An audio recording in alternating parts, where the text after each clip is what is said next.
درود رفقا، خوش اومدید به این ویدیو. تو این ویدیو اومدم یه ایردراپ جدید بهتون معرفی کنم. ایردراپ پیکسل تب که یه ایردراپ خیلی خفنه و توی ماه‌های آینده لیست میشه.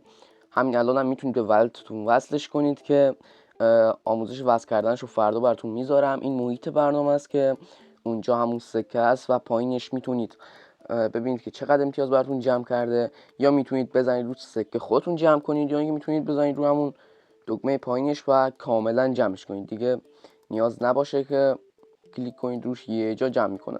اون بالا هم بخش بالانس بهتون نشون میده که چقدر سکه دارید، و اون پایین بخش اول همین بخش اینجا هم خب رباتتون رو میتونید ببینید، هم پتتون رو. بخش دوم بخش فرنده که اگه یه فرند بگیرید 2000 تا بهتون سکه میده، اگه پرمیوم باشه 10000 تا و 10% یا 5% از چیزی که اون جمع میکنه رو به شما میده، و اگه و از رفرال هاشون هم که زیر مجموع میگیرن 1% از چیزی که اونا به اون دوستتون میدن به شما میده. حدود مثلا 6% به شما میده.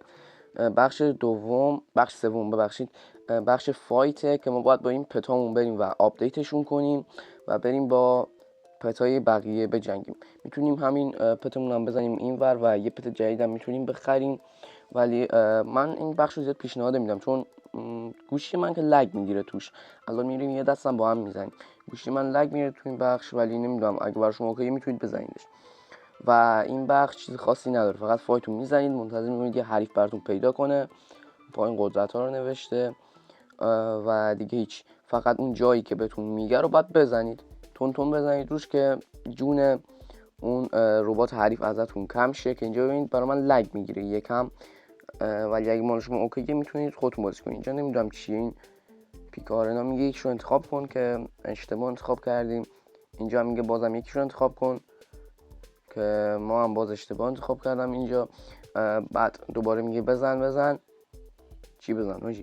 میگه بزن روی این دکمه تا HP یکی از ربات‌ها تموم شه. دیگه یا میبری یا میبازی.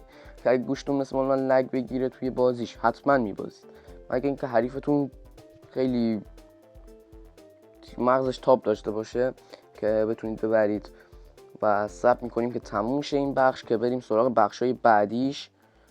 بهتون گفتم دیگه توی 1 ماه آینده لیست میشه این ربات، احتمالاً بریم که تموم کنیم این بازی و دیگه ما که باختیم دیگه تموم میشه.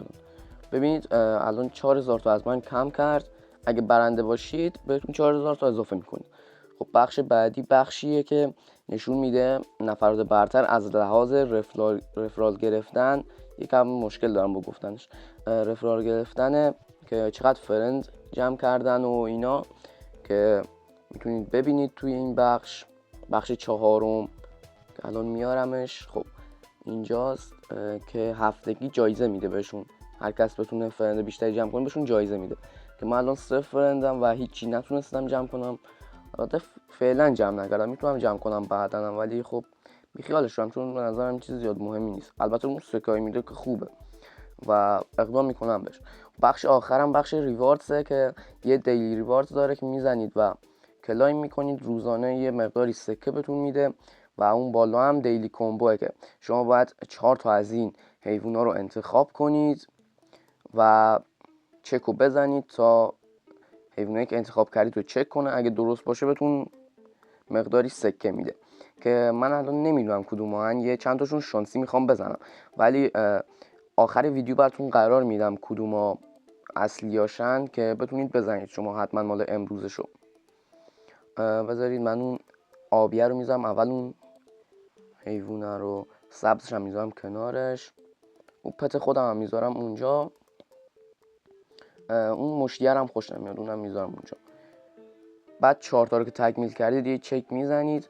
ببین الان من دومیش درسته، اولی سومی و چهارمی اشتباه بود، ولی اون دومی درسته و 99000 سکه به من داد. 25%ش درست بود. کلایم میزنید و وارد سکاتون میشه. این بود از ویدیو امروز. دمتون گرم اگه تماشا کردید. لایک، کامنت و سابسکرایب فراموش نشه. و ایردراپ های جدید تو راه، حتما یه ایردراپ پیدا کردم اونم خیلی خفنه و توی 1 ماه آینده اونم لیست قرار بشه طبق گفته ها. پس کانال رو سابسکرایب کنید که ویدیوی بعدی رو از دست ندید. و تا ویدیوی دیگه، خدا حافظ.